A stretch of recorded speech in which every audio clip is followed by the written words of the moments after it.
Hello, and welcome back to Let's Play Pathfinder Kingmaker Enhanced Edition with me, BringItDon. And boy oh boy has it been an adventure trying to get this game to run and record today. It's a long story, but we're gonna head south along the river here and head back towards the capital. I don't even know if I want to talk about all of it. First off, this is in no particular order, this is just the series of events that had happened while I was trying to record this game today. I've received 4 blue screens. Serves you right. Can you make an epic pose? I need inspiration.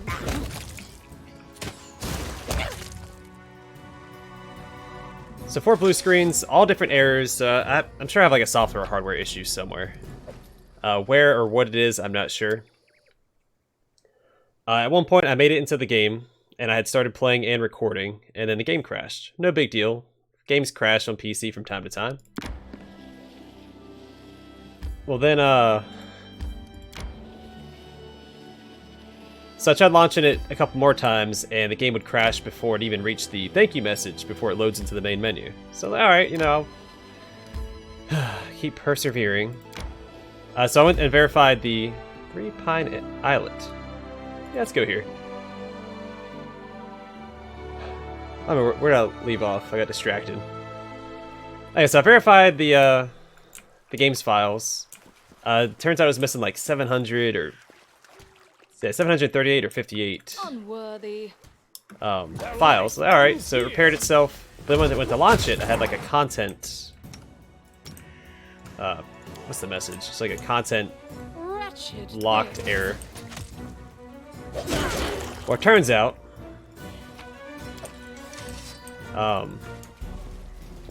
let's go take care of these guys.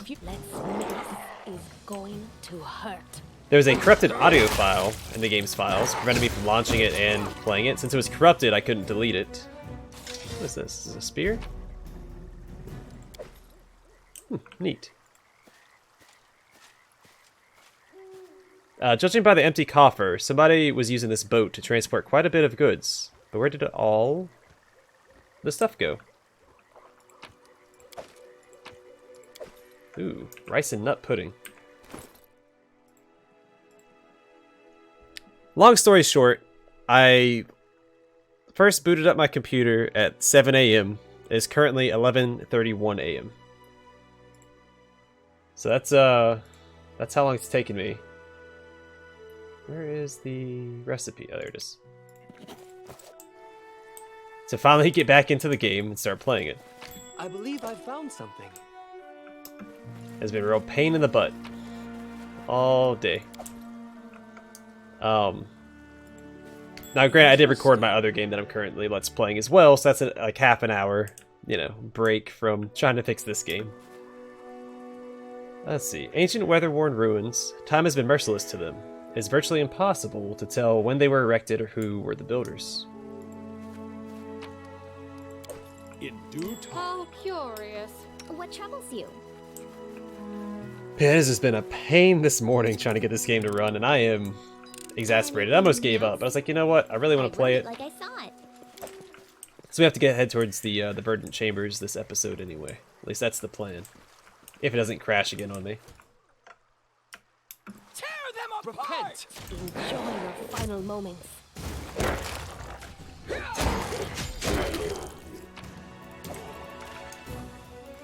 Is that everything? You mostly come here for that scorched fragment of the amulet, scorched amulet fragment, or what have you. Oh man, like today's just been awful.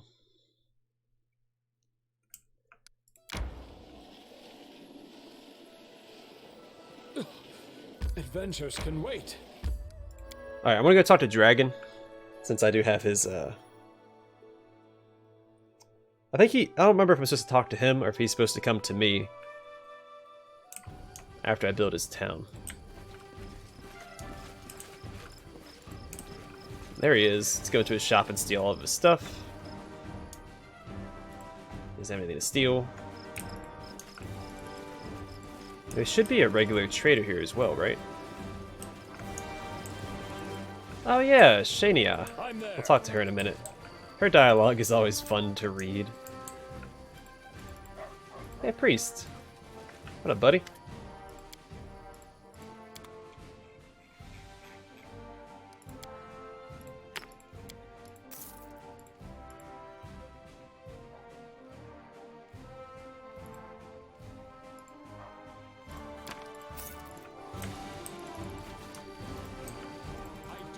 There's the trader, okay.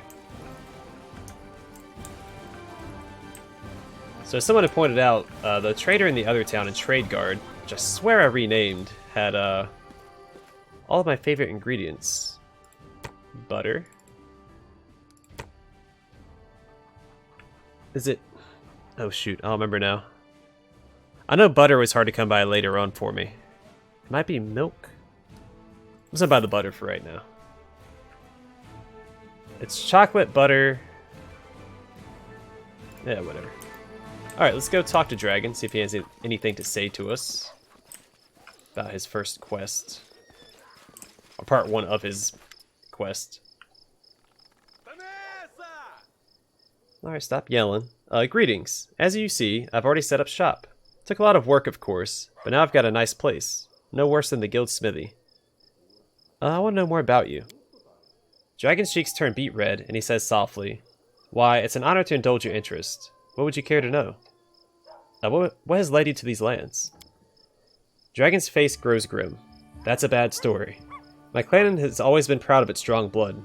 My grandfather was a legend, my father was a worthy master, and I dare to hope, haven't failed my family. But my brother Kurgan, he's always been a scallywag, always running off somewhere looking for trouble. Soon after he came of age, he did something terrible. He stole a clan relic, the armor of my respected grandfather, and took off. It was a disgrace. Everyone looked at me like I was the bad seed, because I was the brother of the one who laughed at tradition and desecrated the glory of our family. Eventually I decided I'd had enough. I packed up my things and left the house, looking for a new place, where people wouldn't always be looking at me and whispering. That's how I ended up here. Tell me about your craft. Our people are masters of making armor and weapons. Everyone knows that. We can equip a fighter so that he can fight for hours without getting tired or suffering any wounds. Many have tried to copy our designs and methods, but they're just imitators who don't understand the intricacies of the craft. Tell me about your family. Wardash is a decent, respectable clan. We're considered especially honored, standing out even from among the other clan families. My grandfather accomplished many feats in his time, and my father won respect and honor in many battles. I'm trying hard to be worthy of this legacy, especially since I'm carrying the load for two. Dragon's face turns grim, referencing his brother, of course. Do you like it in my lands? Dragon looks discontented, stroking his beard. Well, what can I say? There's quite a lot of troublemakers here, and the ones who get called honorable aren't exemplary, law-abiding citizens. I guess it's what lands like these do to people. So tell me about that idea you had about a family relic and a masterpiece. Dragon's face clouds over. Here's the story. Our family used to have a suit of plate armor named Onslaught. My grandfather wore it to perform many heroic deeds. What a great dwarf he was. But it's been stolen, by my own brother Kurgan, and then Kurgan fled. Onslaught has been on my mind ever since. I had intended to bring the relic back to the clan and restore my good name. After you hired me, one merchant told me he saw some fragments of armor that looked like Onslaught. Kurgan is such a fool. He couldn't find a buyer for the whole suit, it's too valuable. So he pawned it off piece by piece. Someone got the jambarts, another got the gauntlets, a third got the cuirass. A fine set of armor turned into a pile of junk. Fancy junk. See if you can find my grandfather's armor and bring it back. I promise I will repay you. It turns out 3 local merchants have the 3 parts of the armor. They're like vultures pulling apart a corpse. They buy whatever catches their eye, not caring whether it's stolen or not. One merchant seems to be in the capital.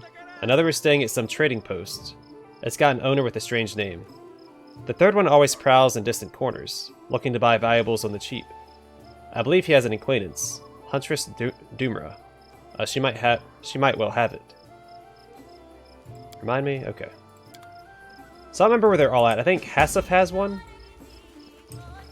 Strange name. It might be Oleg that he's talking about. I don't remember where the third piece is. Alright, Shaniyah. A young woman catches your eye. She looks like she has come from far away. She approaches with a dancing gait and addresses you, speaking in an unfamiliar drawl. May the perfect human protect you. I am happy to meet you, O worthy one. My name is Shaniyah, but you may simply call me the Tulip. as all the best of my friends do. Ever since the sun rose today, I've had a feeling that I shall take part in a grand encounter, one that shall change our fates forever. And lo, it is so. Praise be the perfect human for this gift he has bestowed upon these eyes that see the future. And so we meet. What next? You, O worthy one, can help me find my calling. I am beset by doubt. What if by choosing the path of a master smith I am making a terrible mistake? After all, I, Shaniyah the Tulip, have seen many wonders, the likes of which your humble realm has never heard of. And I wish to recount them, but alas, I cannot write in your language. For this reason, I require a writer, and a worthy one. I witnessed Master Shokek cover emptiness and tattoos, and a human grew out of them. For these patterns were so intricate and deep that the ink became more important than the flesh. Trust me, for I have woven the tale of these events myself. Perhaps I have been destined to become the muse of a great writer. If, O worthy one, you find a suitable scribe for me, I shall pay you back handsomely with my wisdom and advice. Lindsay loves stories. You can talk to her. I am grateful, O worthy one. I shall relate to you the story of my ancestor Vubalak. Let us see if she is nimble enough to write it all down without omitting any of the colorful details. I greet you, young Lindsay. They say that you are writing a book. That is most fortunate, for I can embellish it with a few stories that I have lived through during my adventures. Once I met a monk from the House of Perfection. He was an ascetic, and had eaten for four whole years. Hold on, 4 years? Are you sure that he ate absolutely nothing? Maybe it was, well, you know, some sort of moderate fasting, more like a diet, like when you do eat but only a little bit? No. Why would you think that? Breaking his ascesis would have been a shameful weakness. He did not eat at all. The people revered him as a pious and enlightened man, whose spirit was very strong. But I, as soon as I met him, suspected that he might be a liar, so I decided to expose him for what he truly was. Wait a moment, 4 years? That's impossible. If I skip breakfast and dinner, my stomach hurts so badly I can't even walk. It's really hard to believe that the monk could spend a whole 4 years like... Young Lindsay, by paying attention to such unimportant details, you run the risk of missing the heart of the matter. As I was saying, I decided to bring the monk's dishonesty to light. I enlisted the services of a Shaitan who owed me a favor. A Shaitan? I don't know. This earth genie stood in front of the monk and sang a song. In that very moment, the hermit's face twitched, and a stream of stones erupted from his mouth. Imagine this. He had swallowed rocks to fill up his stomach, to save himself the pangs of hunger. He swallowed enough stones to fill his stomach, and lived? And never had to eat again? As far as I know, it doesn't work like that. Of course, I'll write down your story, but I doubt it will enjoy much success. It's just too incredible for our provincial audience. With a guilty smile, Lindsay turns away. Your story is truly incredible, Shaniyah. Perhaps I'm not as good at telling stories as I thought. After all, putting the events of the past into words is not quite the same thing as witnessing them. Perhaps I chose wrongly when I decided to become a muse. Until I can answer this question, I shall remain true to the calling I've always pursued, weaponsmithing. If, in your kindness, you could indulge me once more and grant me a workshop in these lands, then I swear to you, I shall make for you truly miraculous weapons, the likes of which these lands have never seen.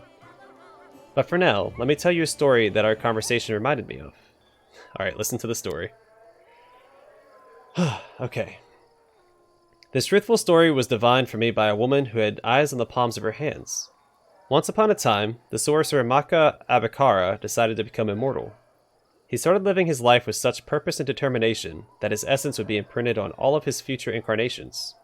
Maka studied the arts and became a great conqueror. He consumed the flesh of his enemies and servants to gain their strength. You know what she reminds me of?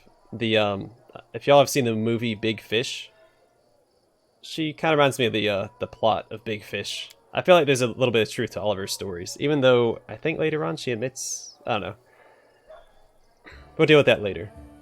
At a feast, Maka once swallowed a whole tiger, and the beast's rage and hunger burned in his veins. Until, consumed by it, he ate himself. Years went by, and a young prince by the name of Purasav Vagba destroyed Maka's empire, slaying all of his generals. For Purasav was a reincarnation of Maka, bent on restoring the empire to its true glory. Eventually, Purasav was defeated in battle, and his empire died with him. but it was Maka Abakara who spawned the terrible race of Rakshasa, cunning beasts, half human and half animal. Trust me, for I have met these creatures many times. Maka always dreamed of leaving a mark on the world, and he did, but not in the way he expected. It was not on the battlefield that his name became immortalized, but in bed, surrounded by concubines. Each may be mistaken in choosing their own path, even the wisest of all. Perhaps I am destined to be your advisor, O most worthy one, or your lover. Go now, for I need to be alone to think upon my words.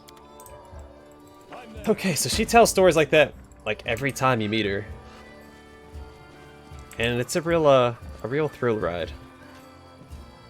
So back to my original story about the game. It turns out it was like a corrupted audio file, and it wouldn't, since it was corrupted, you couldn't delete it. It was corrupted and unreadable. May we have a moment of respite? Or unreadable, whichever. And it, oh yeah, let's go this way. I don't want to rest until I get back to the capital. It'll save us a little bit of time. Hungry. When we stop.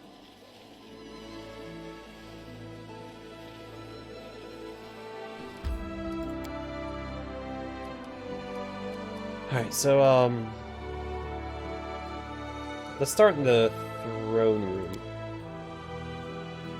I don't think there's anyone I need to talk to. I do need to build Shaniyah's workshop. Resting would be nice. Yeah, let's rest real quick. Alright.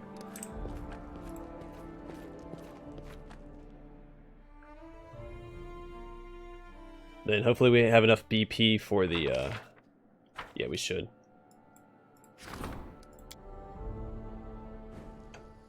So her workshop also goes here. Shaniyah's shop. Does it get a bonus for being, yeah, adjacent to a longhouse or a tavern? Tavern or a longhouse. Okay. So then what you would do is put like a longhouse here and a tavern here, and it would, they'd both get the bonus stats. Now, not every town has 2 artisans. I think both the Narmarch's towns end up having 2 artisans apiece.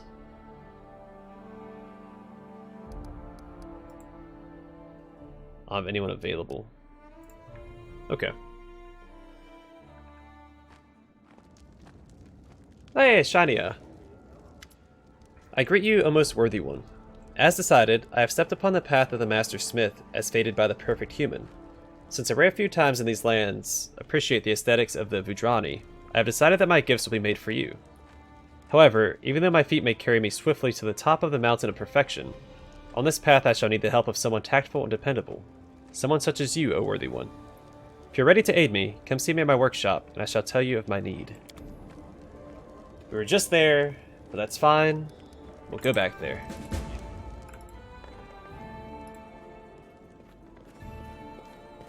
Hold on, is there anyone else I need to talk to?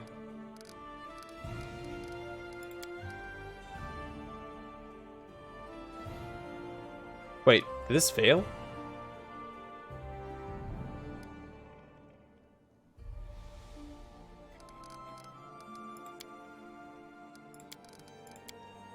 No.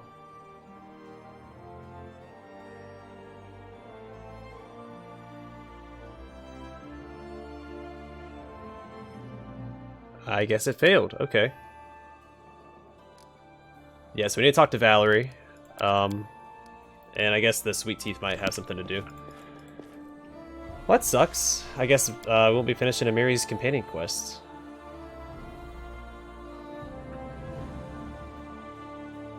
I didn't realize that it failed. Because the last time I played, she didn't beat it in one-on-one combat. She got taken out by it just like this playthrough. I didn't have any problem finishing the quest. But that explains why... I don't think she said anything about the Venom Hodag. At the Hodag lair.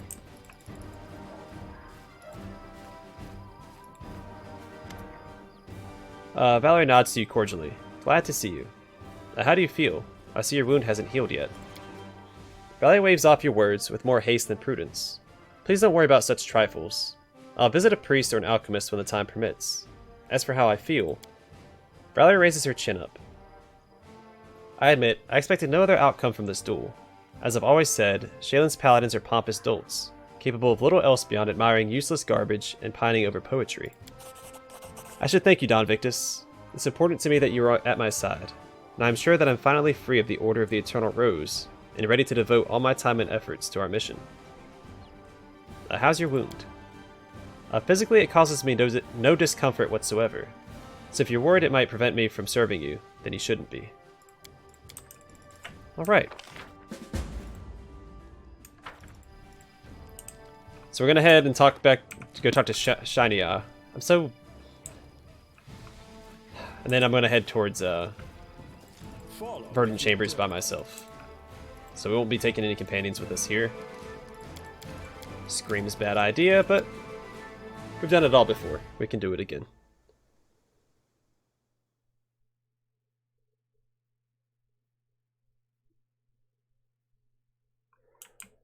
Alright, so first things first, we'll head here, and then we need to head... We do have to head down here at some point soon. Oh, I didn't check for, Oh, we have to go back in here real quick. I want to buy the first piece of the, of Dragon's armor. Before I forget.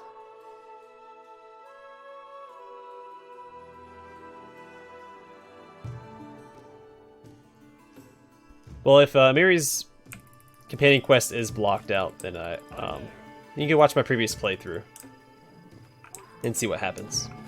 I got the good ending for it.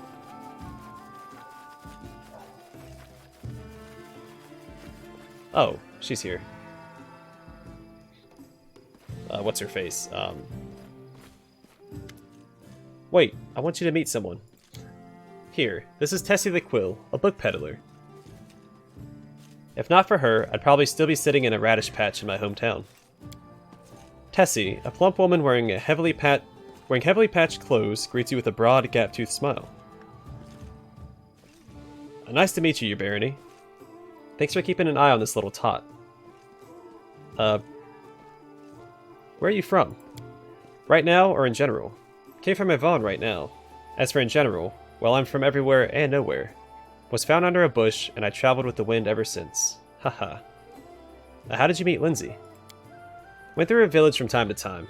Weren't many buyers. I was lucky to sell half a dozen calendars each year. Maybe a couple of cheap, vulgar prints. Then a priest from the capital went to live there. He got the young people interested in reading little by little. Some would ask for romance stories. Some wanted heroic tales. But one day, this little tot came by and traded her father's belt, 2 bottles, and a hunk of bread for a 2-volume collection of legends about the Archknights of Avestan. Came back later all tear-stained. Looked like her daddy didn't need the belt after all. So she sniffles at me and says, "Take me with you. I can help." And looks at me like a lost puppy. So I took her along. Why not? And that's what got the ball rolling. What brought you here? Little Bird told me about a proper city in the Stolen Lands now. One with a printing house, with an old friend of mine sitting in that printing house at that. So I came by to see her. Maybe buy some books while I'm at it. Will you be staying? Me? Not really sure. Probably for a while at least. The people here seem fine. They read at least. Then again, there is a printing house here. And I get to catch up with Lindsay. Hadn't seen her for a few years, you know. After I get after I get tired of things here, I'll be on my way again.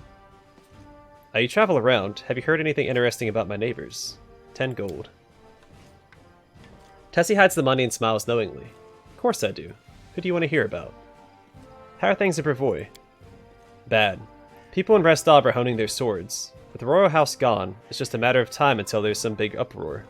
Everyone knows it, and no one wants it, but there doesn't seem to be any way to avoid it. Any news from Yvonne? The usual. Schemes and duels. Seems a bunch of runaway bandits flooded in there from Brevoy.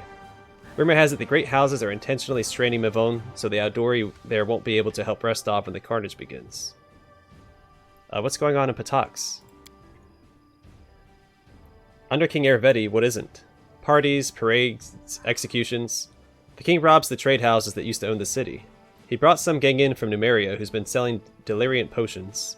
He sends strange expeditions into nearby lands, but no one knows what he's looking for. Nobody can tell what the cook's thinking. That's why he always wins. Has anyone asked about my lands? Now, don't you go taking me for a spy, alright? Honestly, go ahead and check me with magic, or just ask Lindsay.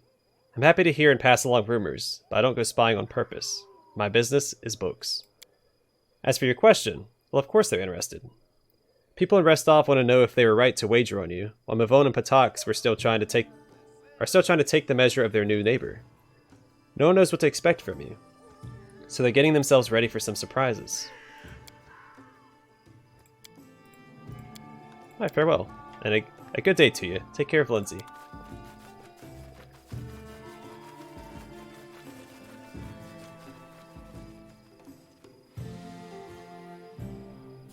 I do what I must. Alright, does he have...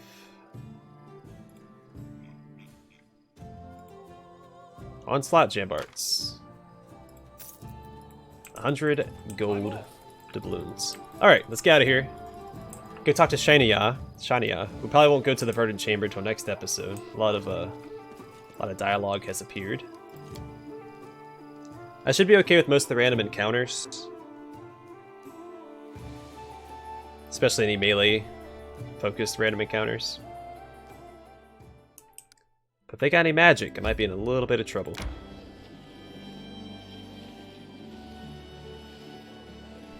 Where's the Verdant Chamber? All the way over there. Ugh. It'll be alright. Probably have to rest. I don't want to rest by myself, though, so I'll probably go there fatigued. Which does not bode well.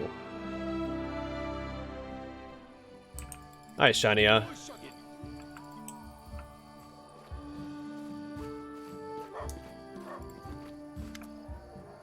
Alright, Shaniyah is happy to see you, O most worthy one. Rest your legs and listen to my stories. That is, if you've nothing more important to do, such as assisting me in a delicate situation. Shaniyah gives you a sly wink. What sort of help do you need? Vidrani proffers a small scroll. This was written by my father. It was meant for a family that has lived for centuries, near the home of my relatives in Absalom. Life has scattered us all across Galarian, but we never gave up hope of reuniting with those we once knew so well. My father asked me to pass this letter to a member of this fine family, if I should ever happen to stumble across one. As I have recently discovered, one of them lives nearby.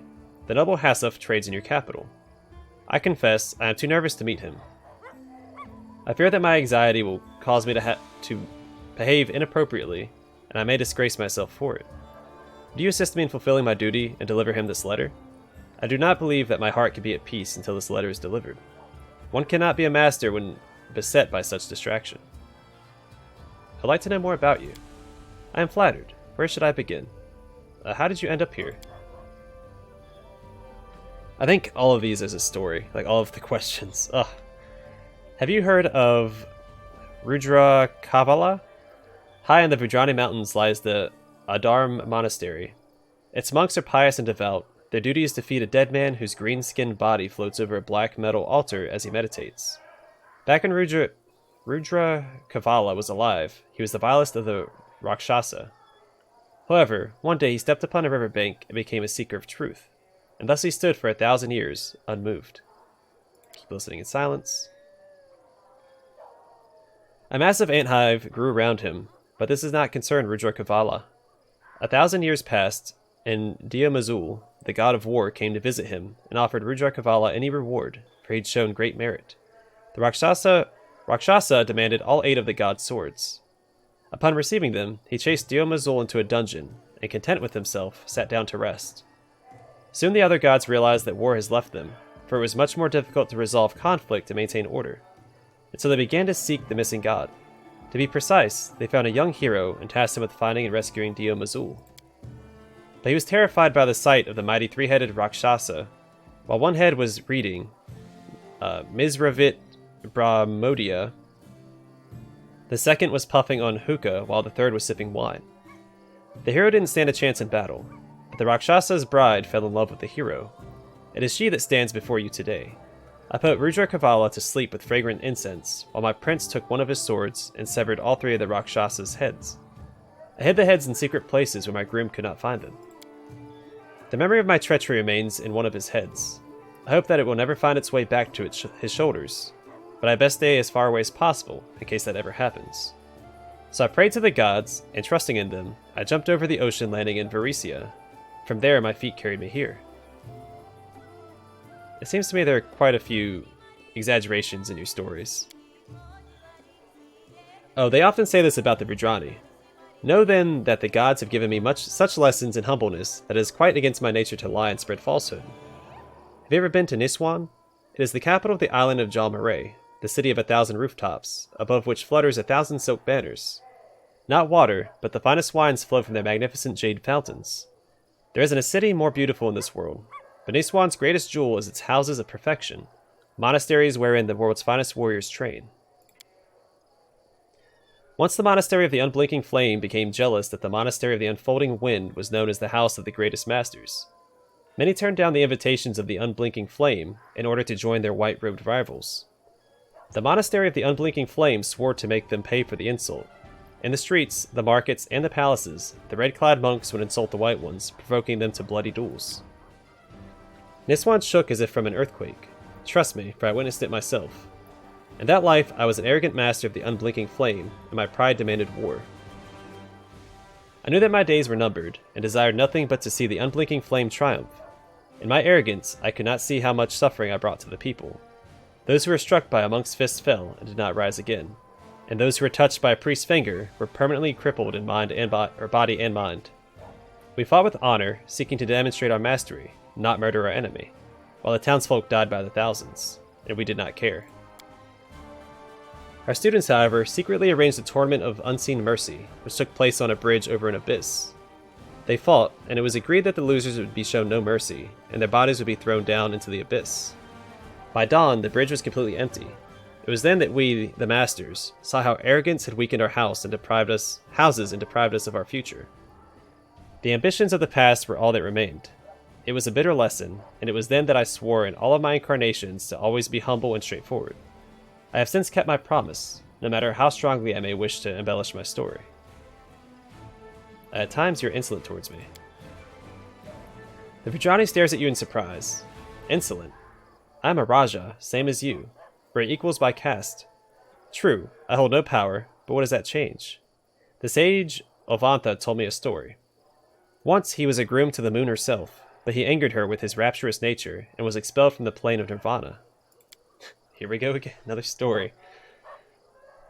To ensure that he never again falls victim of his ill nature, he carries with him the skull of his mortal enemy, and consults it on all occasions. Trust me, for I myself have heard the words of the skull's wisdom. Once, this wise man Ovantha was heading north. However, his path was blocked by the local Raja's army, who was waging war against his neighbor. The soldiers were ordered not to let anyone pass. This infuriated Ovantha. But following the skull's advice, he did not kill them on the spot. After all, the soldiers acted honorably, neither buckling to his wrath nor flinching in their duty. Instead, the wise man took some rice from his bag and boiled it, making an army of rice soldiers. The rice soldiers then tore the Raja's men apart, while Ovantha visited the Raja's capital. He then overthrew the Raja and placed a dead whore on the throne as a reminder that power is as fleeting as life. So do not hurry to think that your position of power might give you a strength that I do not possess. Only noble behavior and enlightenment truly matter. Okay, tell me of the Vudra. Of the kingdoms of 1,000 wonders? Where should I begin? Tell me of your homeland. Shaniyah's eyes glisten, and her movements become so smooth as if she's beginning to dance. It takes her a moment to stop herself. Vudra is a land of wonders never seen in your realm, as witnessed by the 10,000 lines of Misraverta Bramodia, as recorded by the wise Balazastrine from the words of the goddess Lika. Vudra is 50,000 years old. That means it is far older than the rest of the world, which grew up around Vudra to become its outer mantle, like shells and weeds grow upon the bottom of a ship. I'm starting to fall apart here, reading all this stuff. It is a land of genie, monks, wondrous beasts, and gods, of course. Vudra is home to thousands of gods, while in other lands they worship mere dozens. The perfect human is the head of the pantheon. He is called Irori, the master of masters. Among the gods, he is as a Maharaja, ruling Vudra and all of its Mahajanapadas, or kingdoms as you call them. Each kingdom has its own Raja. The wealth and glory of even the feeblest among them is such that would make even the wealthiest of your rulers rage in envy. Trust me, for I was once a Rani myself. You've talked about the treasures of your homeland. How would one go about trying to find them? A sly smile crosses the Vudrani's face. Greed is a dangerous thing. Have you ever heard of the Consortium of Aspis, O worthy one? It is the union of the greatest merchants of all of Sheliax. The head of the consortium, in Vudra learned of an abandoned palace of the Princess Shaniyah, rumored to be filled with fabulous riches. He hired guides and porters and set out for the palace, and the treasures they found there exceeded their wildest expectations, but the robbery had not gone unnoticed. They had awakened an evil spirit that sped towards them, taking the form of a white cobra. The Aspis realized they would pay dearly for their greed, and ran as fast as they could. The foolish Vudrani who had helped them ran as well. They built ships and fled their homes. Many turned to piracy, and you can find them still in the Protectorate of the Black Marquis, now known as the Mandagara League. What was the fate of thieves and outcasts? Others settled in Karamaga and Varesia. It was they who took the pyramid box from the palace and hid it from the consortium. This box is covered in the finest oil and carried by dead men, and inside the box lives the child goddess. Trust me, for the child goddess spoke to me once, and foretold that you and I were destined to meet. The Vudrani hope that the deity's protection will save them, but it is this box that the evil spirit seeks. It has since transformed into a demonic ship, and it comes into ports by night. Sailors who look like crocodiles search the towns, and the ship is gone by dawn. There will come a day when the ship finds Karamaga's port, and the Vudrani will pay dearly for their greed. Vudra knows how to protect its treasures, and it is best not to seek them, O worthy one. You were a ruler? Yes, I am of the Raja caste, although I have lost all my lands. Shaniyah speaks in a sing-song manner, as if she were reading a ballad or verse. I once disturbed an ancient city of the dead, one that lay hidden deep in the jungle. A great evil returned with me to my kingdom. The makakes of Sikari, diseased and rabid, swarmed the land. They rolled like an enormous wave, engulfing and destroying everything in their path. They called this horror the Crimson Wind. My warriors went forth boldly, but were overrun. The walls of my palace steadily absorbed their attack, but in the end they turned to dust. I was preparing to die, but the Red Wind suddenly fled in terror, banished by a strange traveler. He was a Vanara, half man and half monkey, and he wore the orange robe of a priest. I wished to thank him, but he had little interest in my treasures. He offered to play the wise men's game of Barmy, and if he won, then I would have to give him my throne. I agreed, for how could I say no to my savior? He easily outwitted me, hiding 4 pieces up his sleeve, while I managed to brush one off the table and stash another one in my pocket. I ordered my guards to seize the Vanar and put him in chains, as I had no wish to give up my throne. But by dawn, the monk had fled his prison. He'd used his tongue to lick a hole in his manacles. I knew then that the monk was Ragdia, the monkey god, a sage, a petty thief, and the lover of 100 brides. Trust me, for I have met many gods, and know of what I speak. I gave Ragdia my throne along with my apologies, and set out to wander. Do you enjoy living in my lands? This is a wondrous land. You have such strange cuisine. And kobolds? Incredible creatures. We do not have them in Vudra. And those insolent creatures, squirrels. I have never seen such fierce creatures. But this land lacks order. The gods granted Vudra castes. You have none here, and that is why there is no order. When you meet a member of the lowest caste, you know that they only barely deserve to be born human. In their previous lives, they were animals, or maybe even vile things like kobolds, who are lower than even the lowliest beggars. Trust me, for I have more than once faced their wicked nature. Whereas when you encounter a member of a higher caste, be he Pada Prajna warrior, or a Raja as you and I, that signifies that in our past lives we were pious and noble, that our words were strong and true. It is that understanding that these lands lack. Okay, that is finally done. Alright, so we have 2 things to do in the capital, because I forgot to give the Sweet Teeth a new assignment. So we have to give Hassif that letter, and we have to assign the Sweet Teeth something. But we'll go to the Verdant Chambers first, because we're going to be going straight back there almost immediately after anyway. But I'm going to call the episode here. The next one, we'll head towards the Verdant Chambers, meet with the nymph. Then we'll go back to the capital and take care of the other stuff. Anyway, thanks for watching. I hope to see you guys in the next episode.